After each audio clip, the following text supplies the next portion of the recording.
Good morning everybody, welcome back to the channel, and this hopefully could be the weekend that I get the Allegro's electric fan working again, which means I can enjoy the car properly.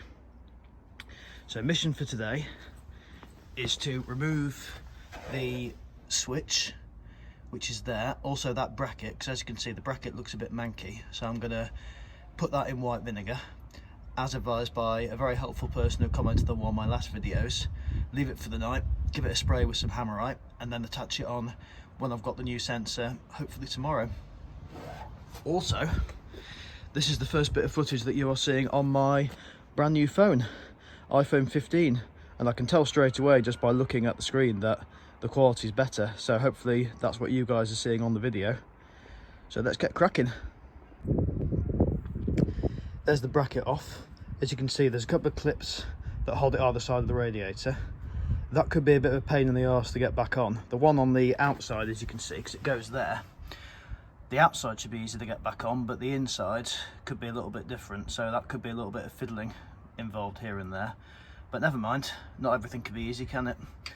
So I'll get that in the white vinegar in a minute, and let's now get that switch out. Now there's no thread involved in this, it's all you have to do is just put finger and thumb either side of it and just wiggle it out.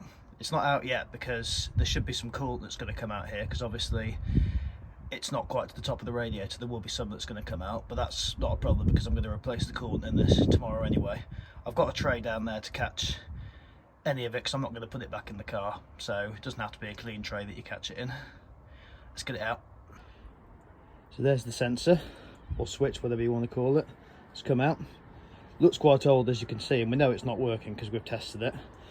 That's the water that came out. As you can see, not much came out. It was only about maybe 15 seconds or so, but got a tray and I've caught it. I'll wipe obviously up any of the metal where the water's gone. You don't want to start any corrosion off. So next stage is to unscrew the expansion tank, because let's put that down there. Stay there. Because as you can see, it's not the cleanest thing in the world, and if we open it up, you can see potentially even more so in there. It's a bit blurry. Oh yeah, you can.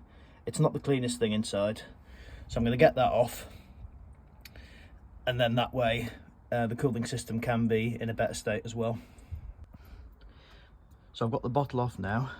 Rather annoyingly, one of the pipes, this one, came off on its own before I had a chance to actually see where it's connected to. So that's a bit annoying. I'm going to have to do a bit of digging to see where that goes. I'll disconnect this one and I can see where that goes, but that one I'm not sure about yet. I've had a bit of a rummage and as of yet I can't find it, so I'll have to have a little look. Hang on a minute, I've just realised something. That, I think, is the overflow pipe. So that will just hang out the bottom of the car, and then if any coolant does overflow, it will then go on the road. So that shouldn't be connected to anything anyway. So I think that's just me being thick, but I finally realised what that's for. Good. So the important thing now is to take note of where this goes, and that's easy to see. It's going in the radiator, and that must be the overflow pipe, which could do with a bit of a clean as well. But I mean, that Jubilee clip looks, where are you? There you go. Looks a bit suspect. I've got a couple of ones, but I don't think I've got them at home with me, so I might just leave that one on for now. But in there, you can see just how manky that's looking. There's still a bit of coolant in there, so I'll tip that out in a minute. But there is some sludge in there, so I think it really will benefit from a good old clean. There's the bottle off. And you can just see a snippet of how manky that coolant was in there. If you look inside the bottle, get some light in it, you might be able to see the sludge that's accumulated at the bottom. Yeah, look how good this phone is. Yeah, that is pretty minging. So a clean out is a good idea. Let's do it. Right, we can get a good look at this expansion tank now. So I'm going to run some hot water through it, first of all, give it a flush out from that way. And then I'm going to fill it up, put a dishwasher tablet inside it, give it a good shake, and hopefully that's going to make it a lot nicer than it is at the moment.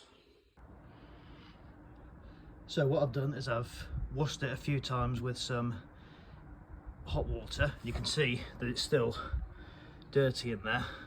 I've scrubbed the outside of it a little bit, and I'll do that again later on. So I've squashed a dishwasher tablet in there, put a lid back on, put some hot water in it, and just giving it a shake, and I hope that's going to remove all the grime from the sides of it and from the bottom.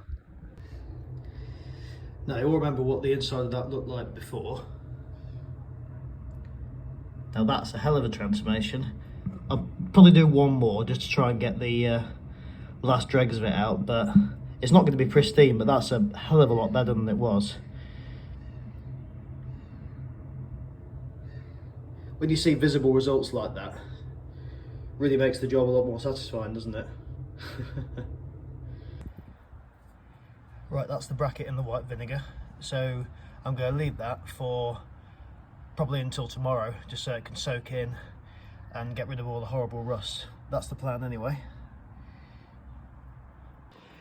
Right, let's see the colour of the water when I tilt this expansion tank. Let's see. A little bit, come on. You can see it there from the overflow tank, it's quite clear. And just there. Yeah, I can't do this one-handed very easily, but you can see that that has had the effect. As soon as you have clean water running through, then you know that the job's been done. So I'll empty that out and I'll give it a wash in the sink so outside can look even better as well. Look at the vinegar doing its job.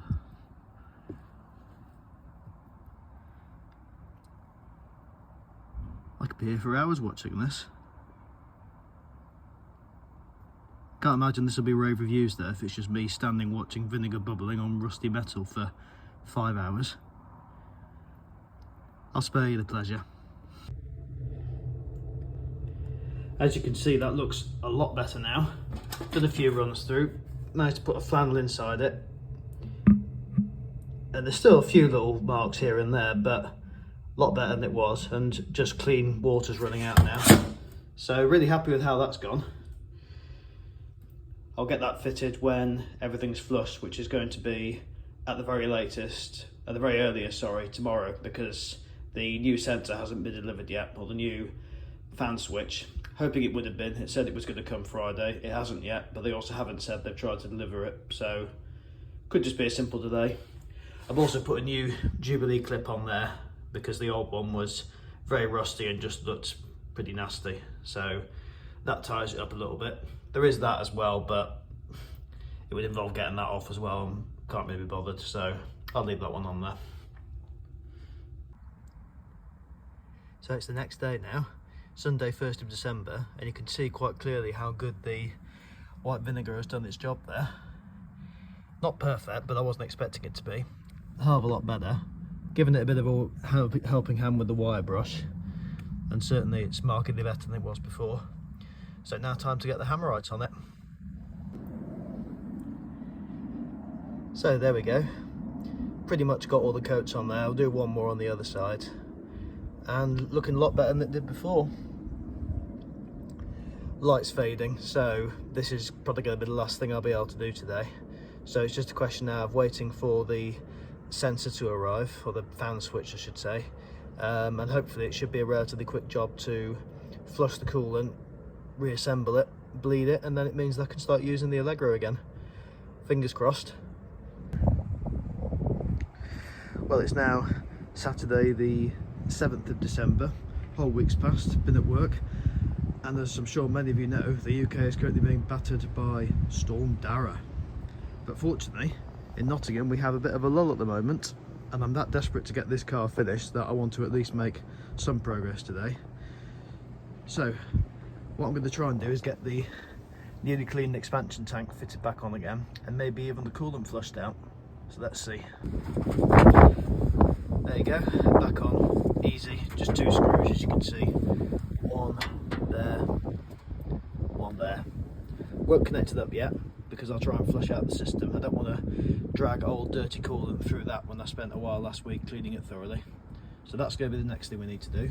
So it's finding the lower coolant pipe and disconnecting it, which looks like it is here. So let's give it a go. Right, that screw is absolutely not shifting, despite the fact I've absolutely caked it in WD-40. It's one of those stupid aluminium screws that rather than turn, just ends up making the thread bigger whenever you put a screwdriver in it. So I suppose the only option is for me to take off the top coolant hose, because that is loose, that clip, and then hopefully that can, wind's getting up, allow me to at least get a good amount of the coolant out. So we'll try it that way instead. As you can see, coolant is starting to drip because I have been able to loosen that screw. I got an adjustable spanner and just rammed it round it, and I've actually managed to get enough leverage to get the screw turning. So I'm just trying to wiggle the pipe off now, and hopefully that will mean that we can have the old coolant properly emptied. As you can see, it's pretty manky, so it's a good job I'm doing this.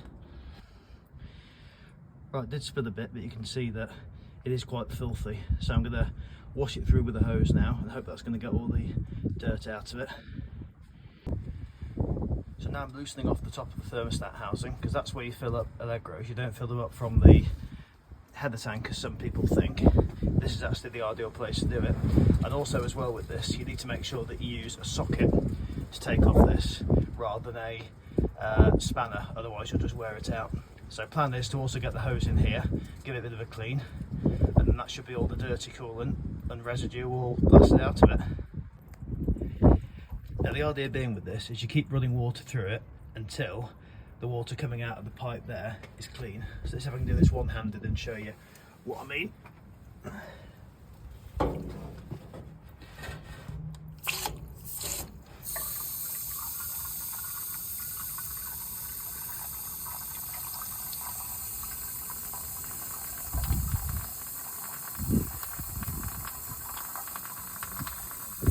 I think you can see there, can't you, that the water now is clean.